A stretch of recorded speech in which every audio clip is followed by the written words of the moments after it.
Hello दोस्तों, कैसे हो? आपका स्वागत है त्रिपान स्टडी सेंटर में। आज जो हम करने जा रहे हैं क्लास 9th का ज्योग्राफी का चैप्टर नंबर 5, यानी जो है natural vegetation and wild life, यानी प्राकृतिक वनस्पति और वन्य जीवन। जो है कक्षा 9 का भूगोल का चैप्टर जो है अध्याय 5 है, जो कि काफ़ी महत्वपूर्ण है।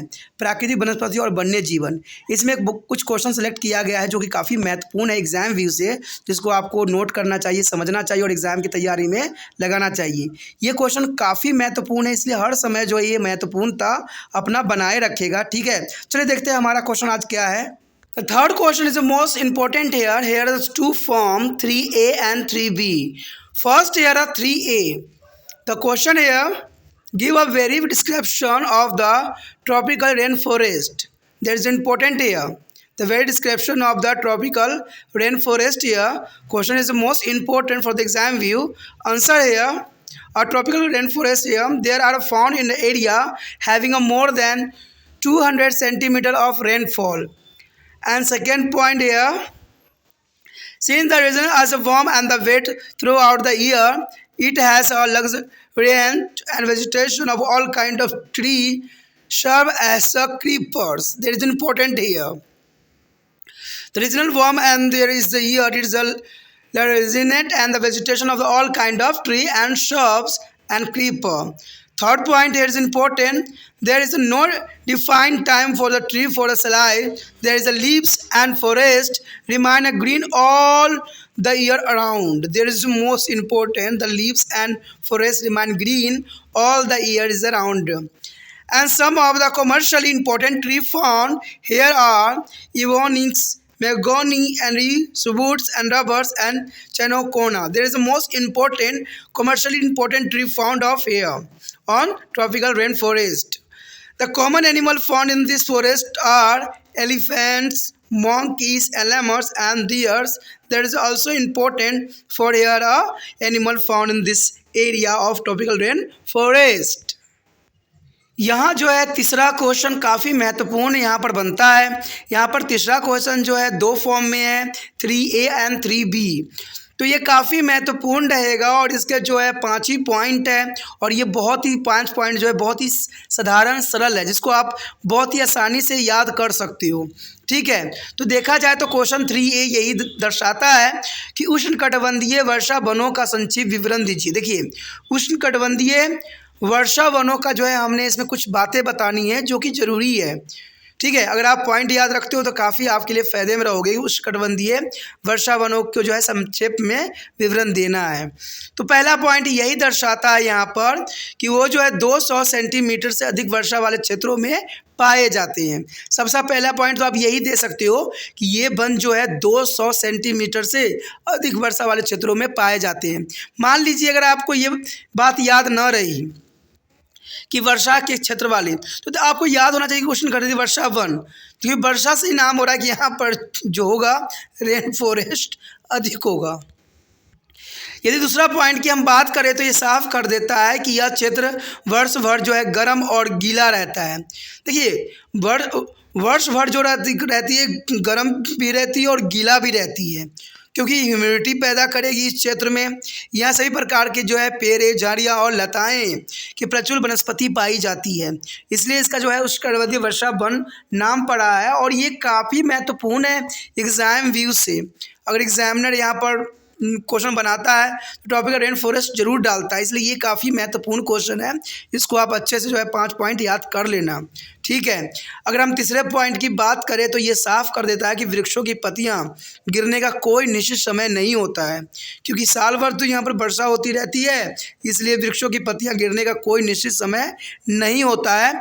और वन वर्ष भर जो है हरे भरे रहते हैं, यानी ये वन जो है साल भर हरे भरे रहते हैं। अगर चौथे पॉइंट की यहाँ पर हम बात करें तो ये साफ करता है कि यहाँ पाए जाने वाले व्यावसायिक रूप से महत्वपूर्ण कुछ पेड़ हैं, जैसे अबनूस, मोगानी, शीशम, रबर और सिनकोना। तो ये काफ़ी महत्वपूर्ण पेड़ पौधे माने जाते हैं।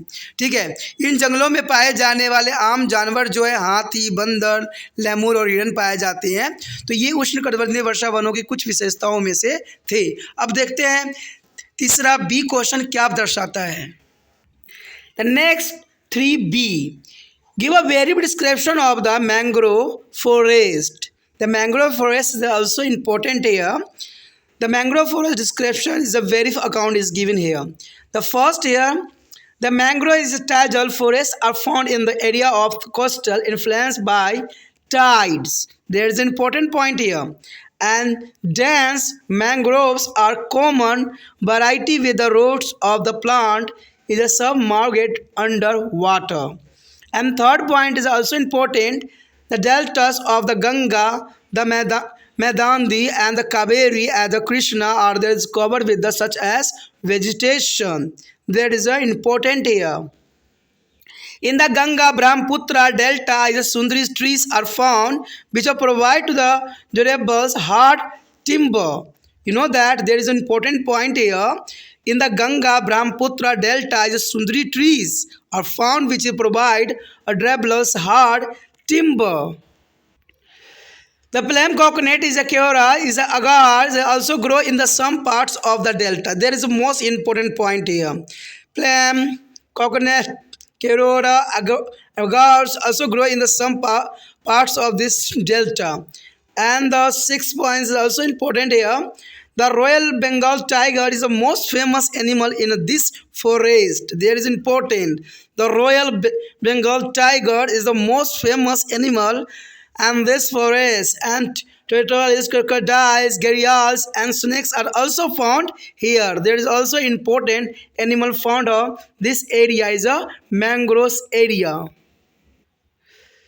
तीसरा क्वेश्चन जो यहाँ पर बी के रूप में वो काफ़ी महत्वपूर्ण है, यानी 3B कहते हैं मैंग्रोव वनों की संक्षिप्त विवरण दीजिए।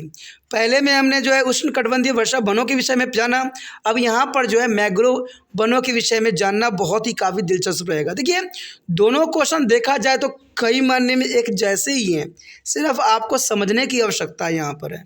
ठीक है, तो कहते हैं अगर कोई भी वर्षा वन हो या मैंग्रोव वन हो तो वहाँ पर जीव जंतु के बारे में, पेड़ पौधों के बारे में, ह्यूमिडिटी के बारे में ही आता है क्वेश्चन। ठीक है, वहाँ के वही आंसर आपने लिखना है, सबका आंसर एक जैसा ही होता है, सिर्फ थोड़ा सा आपको माइंड में कुछ रखना ये होता है कि भाई यहाँ पर ह्यूमिडिटी कैसी रहती है, यहाँ पर जीव जंतु कैसे पाए जाते हैं। तो क्वेश्चन देखा जाए तो आंसर सबका एक जैसा ही होता है, सिर्फ थोड़ा इंटेलिजेंसी की आवश्यकता होती है जो बच्चे यूज़ नहीं करते हैं और क्वेश्चन एग्जाम में छोड़ के चले जाते हैं। अब देखिए मैंग्रोव वर्षा वन ही तो है और वन है तो इसका मतलब जीव जंतु भी पाया जाएगा, पेड़ पौधे भी होंगे और यहाँ पर जो है क्लाइमेट भी किस कंडीशन का होगा ये भी बहुत काफ़ी महत्वपूर्ण रखता है। तो ये सारी बातें एक दूसरे से रिलेटेड है। तो क्वेश्चन जब भी एग्ज़ाम में आ जाए छोड़ने के प्रयास ना करना, इसको अच्छे से अटैम्प्ट कर लेना, क्योंकि अगर आपने अगर रेन फॉरेस्ट वाला भी याद करके गए होगे तो मैंग्रोव में कुछ शब्द जो है ज़रूर उसमें ऐड कर सकती हो, क्योंकि एनिमल, प्लांट, ट्री कुछ हद तक तो मिलते जुलते ही रहते हैं। ठीक है, तो ये काफ़ी महत्वपूर्ण बात रखता है कि कोई भी वन के बारे में आए तो आपको यही पॉइंट जो है माइंड में रखना है और इसी के रिगार्डिंग जो है आंसर थोड़ा सा चेंज करके लिखना है। तो यहाँ पर जो मैंग्रोव वनों के संक्षिप्त हमें जानना है तो सबसे पहली बात यही आता है कि मैंग्रोव जो है ज्वारीय वन, ज्वार से प्रभावित तटों के क्षेत्रों में पाया जाता है। देखिए मैंग्रोव यानी मैगवा तो ज्वारीय वन यहाँ पर पाया जाता है और ज्वार से ये काफ़ी प्रभावित तटों के क्षेत्र में पाया जाता है। तो ये पहला पॉइंट काफ़ी महत्वपूर्ण था। अब देखिए दूसरी बात ये आता है कि पानी के बीच डूबे पौधों को मांगों के साथ घने यहाँ पे मैंग्रोव सामान्य किस्म के होते हैं, यानी पानी से डूबे हुए पौधे यहाँ पर मिलते हैं। तो इसका मतलब कि यहाँ पर रेन फॉरेस्ट जो यहाँ पर जो है रेन जो है काफ़ी होती है। अगर देखा जाए गंगा, महानदी, कावेरी, कृष्णा के डेल्टा इस तरह के वनस्पति से आच्छादित है, यानी देखा जाए तो जैसे कि मैंने पहले दूसरा पॉइंट पढ़ा, दूसरा पॉइंट तीसरे पॉइंट पे आश्रित है कि यहाँ पर पानी में पौधे डूबे रहते हैं। तो क्यों डूबे रहते हैं? क्योंकि यहाँ पर गंगा, महानदी, कावेरी, कृष्णा डेल्टा पाए जाते हैं, जिनके कारण यहाँ पर पानी भरमार होती है और ये साल भर होती है। देखा जाए अगर चौथे पॉइंट इसी पॉइंट के रूप में आता है कि गंगा ब्रह्मपुत्र जो है यहाँ पर डेल्टा में सुंदरी वृक्ष पाए जाते हैं। अगर सुंदरी वृक्ष की बात करें तो हमने पहले ही डिस्कस कर चुके हैं 4th चैप्टर में।